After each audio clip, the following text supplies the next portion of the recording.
মণিপুরের সংঘাত নিয়ে এত কথা হচ্ছে, কিন্তু আসল কারণটা কি? আসুন একটু তলিয়ে দেখি। দেখুন, মণিপুরের ভূগোলটাই বেশ অদ্ভুত। 90% পাহাড় আর মাঝে মাত্র 10% উপত্যকা। এই ছোট্ট উপত্যকাটাতেই থাকেন মূলত মেইতেইরা, আর পাহাড়ে সেখানে কুকি আর নাগা উপজাতিদের বাস। এর শেকড় কিন্তু ব্রিটিশ আমলে। তাদের ভাগ করে শাসন করার নীতি এই বিভেদের বীজ বুনেছিল। আর সেই প্রশাসনিক আর মানসিক বিভাজন, সেটাই কিন্তু আজকের এই সংঘাতের একটা বড় কারণ। স্বাধীনতার পর মণিপুর যখন ভারতে যোগ দেয়, তখন থেকেই একটা বিতর্ক শুরু হয়। মেইতেইদের একটা বড় দাবি হলো তাদের যে উপজাতি মর্যাদা ছিল, সেটা নাকি পরে কেড়ে নেওয়া হয়। এখানে একটা আইন আছে যা খুব গুরুত্বপূর্ণ।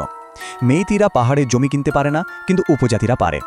আর এই জমির অধিকার আর পুরনো ক্ষোভ থেকেই কিন্তু বেশ কিছু সশস্ত্র গোষ্ঠীর জন্ম হয়। মজার ব্যাপার হলো, এই সব দাবিগুলো কিন্তু একে অপরের সাথে সাংঘর্ষিক। যেমন নাগারা চাইছে গ্রেটার নাগালিন, আবার কুকিরাও ঠিক সেই একই এলাকা নিয়েই কুকিল্যান্ড নামে আলাদা রাজ্য চাইছে। তো সমস্যাটা এখানেই, একই জমি নিয়ে দুই পক্ষের দাবি, আর তা থেকেই তৈরি হচ্ছে সংঘাত।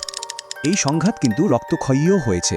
1993 সালে নাগা কুকি দাঙ্গায় 115 জন কুকি প্রাণ হারান।